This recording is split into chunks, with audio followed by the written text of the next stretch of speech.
हातात आहे. आदरणीय व्यासपीठ, सन्माननीय गुरुजन, उपस्थित मान्यवर आणि माझ्या प्रिय मित्रमैत्रिणी, आज मी ज्या विषयावर बोलणार आहे ते आहे माझ्या स्वप्नातला भारत. माझ्या स्वप्नातला भारत नेमका आहे तरी कसा? माझ्या स्वप्नातला भारत असा असेल जिथे परिस्थिती गरीब असेल पण गरिबीमुळे स्वप्न थांबणार नाही.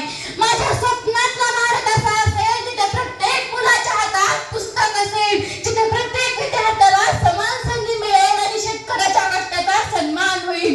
एक धर्म अनेक, एक देश अनेक ओळखी. आपल्या देशात अनेक धर्म आहेत, अनेक जाती आहेत, अनेक परंपरा आहेत, परंतु आपल्या हातात जेव्हा तिरंगा येतो ना तेव्हा आपली ओळख एकच असते, भारतीय. म्हणून माझ्या स्वप्नातला भारत असा असेल जिथे धर्माच्या नावावर भिंती उभ्या राहणार नाही तर माणुसकीच्या नावावर हात एकमेकात जोडले जातील.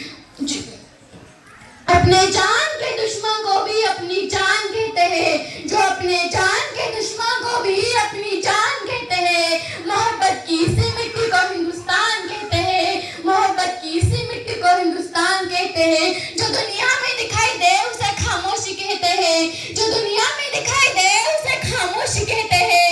जो आंखों में दिखाई दे उसे तूफान कहते हैं, जो आंखों में दिखाई दे उसे तूफान कहते हैं. और ऐसा एक ही देश है जिसमें मेहमानों को भी भगवान कहते हैं, और ऐसा एक ही देश है जिसमें मेहमानों को भी भगवान कहते हैं. आपल्या भारताला ना सोन्याची चिडिया म्हटलं जातं. का बरं? कारण आपल्या भारतासारखा समृद्ध शेती प्रधान, कृषी प्रधान दुसरा कोणता देश नव्हता हो. म्हणून आपल्या भारत इंग्रजांना सोडून जाऊ वाटत नसावा. आपल्याला 15 ऑगस्ट 1927 रोजी स्वातंत्र्य मिळाले. किती छान ना. पण कोणापासून स्वातंत्र्य मिळाले? या भारत भूमीवर राज्य करणाऱ्या इंग्रजांपासून. धर्मभेदापासून नाही, जातीभेदापासून नाही. ते कार्य अजूनही पूर्ण श्वास घेऊन ते कार्य अजूनही चालू आहे. डॉक्टर बाबासाहेब आंबेडकर, पंडित जवाहरलाल नेहरू यांनी याच्यासाठी खूप प्रयत्न केले, पण खंत याची अजून आजही ते कार्य पूर्णत्वास गेलेले नाही. पूर्वी इमान हा शब्द भारतीयांसाठी खूप महत्वाचा होता हो, पण आता भ्रष्टाचाराशी मैत्री करून विमानदारी विसरून गेलोय आपण. या सूर्याला, या भारताच्या सूर्याला गुन्हेगारीचं भ्रमण लागलंय आता. पूर्वी पैका रुपया माहित होता, पण आता काळा पैसा माहित आहे.